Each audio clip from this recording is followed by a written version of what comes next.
O Unión de Asados arranca a confección do seu equipo para lutar novamente polo ascenso a preferente. José Luis González, Luisito, estará por sexta tempada seguida dirixindo o cadro rianxeiro. O verán avanza e con el vanse coñecendo os nomes dos xogadores que defenderán as cores do Unión na campaña 2026-2027.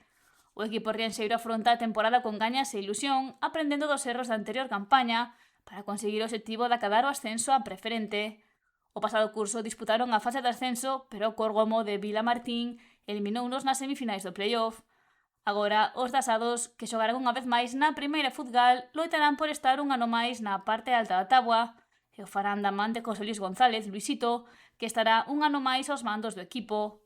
E o fará con Martín López e José Manuel Rodríguez no seu cadro técnico. O club foi anunciando as renovacións acadadas polo momento. Cristian, o capitán, seguirá na disciplina vermella, ao igual que Pablo Reboiras, Sergio Nieto, Chicho e Álvaro Mero. Tamén continuarán defendendo o vermello Iván Rama, Pablo Rodríguez, Manuel Quintáns e Ismael Cerqueiras. Xavi ampliou a súa relación co Unión, ao igual que Condado, Diego Ramos e Quere Mauro.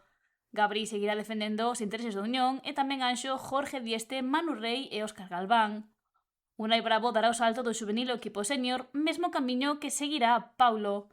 Tamén hai despedidas, a primeira en coñecerse foi a de Ala, que deixa de formar parte da Unión.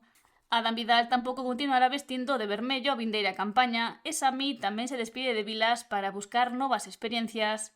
Uns marchan, outros chegan. Jorge é a primeira fichaxe da Unión e levará o 13 ás costas. Tamén se suma a disciplina vermella Jorge Torrado para reforzar o carril esquerdo. Alex Piñeiro Peque sumase ao proxecto de Asados. O Unión vai collendo forma para encarar unha campaña que promete loita e bo fútbol.